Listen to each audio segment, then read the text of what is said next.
Hi everyone, my name is Fatima Nilamsari and you can call me Fatima or Nilam.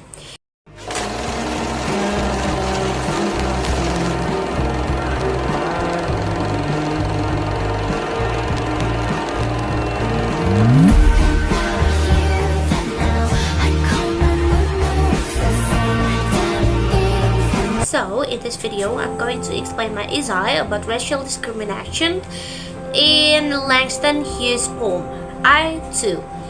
Before getting into the analysis, I'd like to briefly introduce the poem. So, I Too is a short poem written by Langston Hughes during the Harlem Renaissance. Even though the poem uses simple and everyday language, it addresses a serious issue: how Black Americans were treated as outsiders in their own country. First, I will read the poem aloud. After that, I will explain what the poem is about, and then I will discuss its tone and figurative language. And finally, I will focus on the main issue of racial discrimination by referring to specific line from the poem. I too seeing America. I am the darker brother. They send me to eat in the kitchen when company comes. But I laugh and eat well and grow strong. Tomorrow, I'll be at the table when company comes. Nobody dare say to me, eat in the kitchen there. Besides, they see how beautiful I am and be ashamed. I too am America.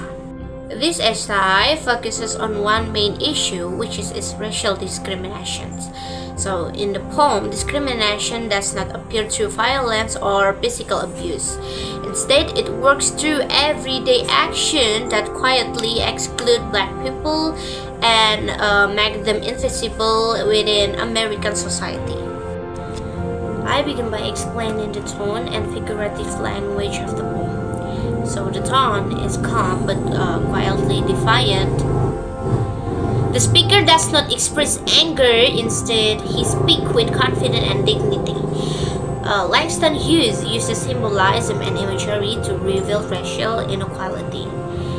The kitchen symbolizes exclusion and invisibility, while the table represents equality, respect, and social recognitions. Being sent to the kitchen becomes a metaphor for segregation. The repetition of the phrase "I too" emphasizes that inclusion exists, but is delayed and unequal. Next, the essay discusses how racial discrimination is shown through exclusion from national identity. In the line "I too sing America," the word "too" suggests that the speaker's belonging has been denied. He must assert his presence because society does not fully recognize him. In "I am the darker brother," skin color becomes the basis for an equal treatment. This shows that race is used to decide who truly belongs. Stuart Hall explains that racial difference is constructed through representation in order to maintain boundaries between dominant and marginalized group. In the poem, discrimination works by deciding who is included and who is pushed aside. Then the essay explains everyday segregation. In the line, "They send me to eat in the kitchen when company comes," the speaker is separated from others solely because of race. The kitchen represents an inferior space, while the dining table represents visibility and respect. This shows that racial discrimination often appears normal and routine. The lines "but I laugh and eat well and grow strong" suggests that the speaker endures this exclusion repeatedly, showing how discrimination becomes normalized in daily life.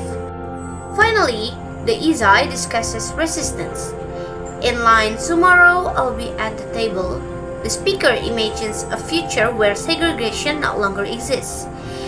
This directly challenges racial discrimination. In line, they'll see how beautiful I am and be ashamed. Power is reversed and shame is placed on those who discriminate. The final line, I too am America, strongly assert equal belonging. Stuart Hall also states that meaning is not fixed and can be challenged. The poem presents resistance as a way to confront and dismantle racial discrimination. In conclusion, this essay shows that I too presents racial discrimination as a system of exclusion that operates through everyday spaces and social practice. At the same time, the poem offers hope by showing that discrimination can be challenged by reclaiming space, visibility, and equality. Personally, when I read I Too, I felt that the poem was simple but very powerful. The language is easy to understand, yet the message stays with you.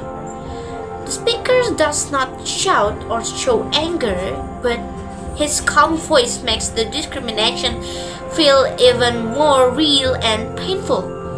It shows how exclusion can happen quietly in everyday life. So from this poem, I learned that resistance does not always have to be loud or violent. Sometimes simply asserting one's existence and dignity is already a form of resistance.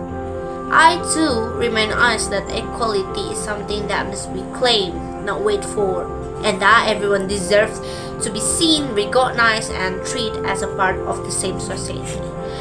So that's all for me. Thank you for watching and bye.